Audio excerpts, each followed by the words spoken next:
Madame, monsieur, bonjour. Dans l'actualité de ce dimanche, tout d'abord, ce grand rassemblement champêtre à Paris. Des images étonnantes des Champs-Élysées recouvertes de verdure. Après une nuit de travail, les agriculteurs ont installé une ferme géante de l'Arc de Triomphe jusqu'au rond-point pour montrer la diversité de leur métier et aussi les difficultés de leur secteur.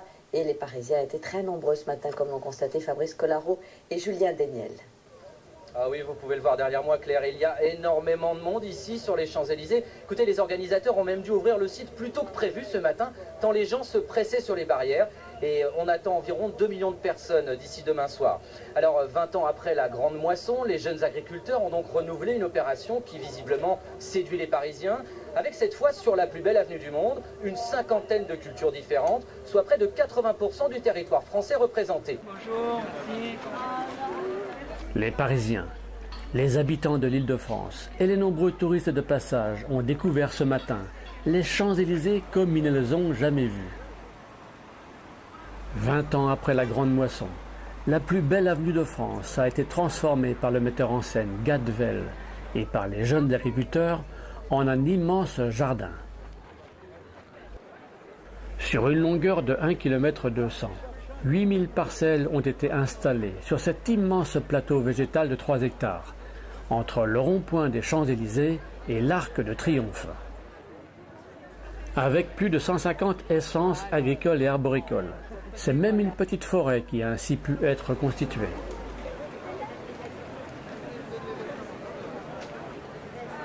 Cette belle avenue est devenue le temps d'un week-end un paradis pour photographes. Chacun veut mémoriser un événement qui ne se reproduira peut-être jamais.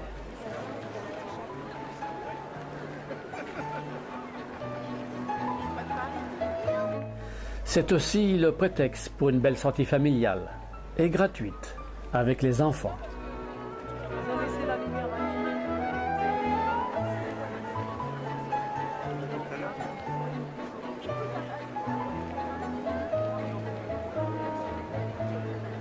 Allons à la rencontre de quelques-uns de ces jeunes et futurs jeunes agriculteurs.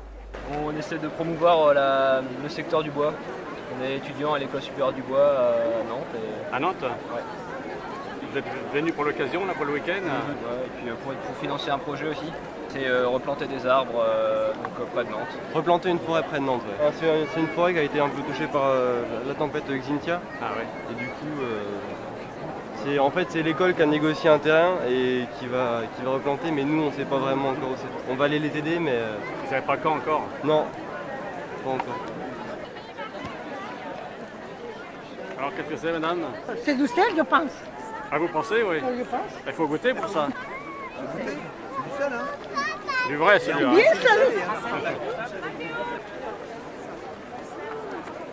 Cette manifestation, Nature Capitale, veut se montrer avant tout pédagogique. On met ça sur les toits ? Non, oui, alors c'est des tuiles issues des toits, évidemment, c'est des tuiles traditionnelles. Mais nous, on s'en sert pour capter les naissins d'huîtres, les bébés huîtres. Ben oui, parce que je voyais ça. Voilà. Oui, Donc je voyais. on les enduit d'un mélange de sable et de chaux pour leur donner une épaisseur friable comme ceci. Ah, voilà. Et les naissins viennent s'accrocher dessus. Et donc après, on n'a plus qu'à gratter les tuiles sans abîmer les naissins. Et on récupère les naissins qui sont dessus. Voilà. On remet en sac, de plus petit calibre que ça évidemment. Et en 3 ans, après recalibrage, on obtient une huître de cette taille-là.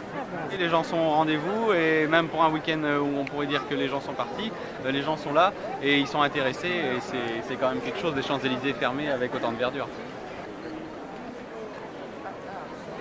Et qu'en pensent-ils les visiteurs d'un jour? C'est beau, mais c'est un peu artificiel, je trouve. Mais c'est original quand même. Oui, c'est assez original, mais c'est surréaliste un peu. Bon, est-ce qu'il fallait faire ça pour 5 millions d'euros? Je me pose la question quand même. Rien ne manque dans ce grand jardin, pas même le potager. La feuille de chêne, le poireau, de la laitue, la batavia.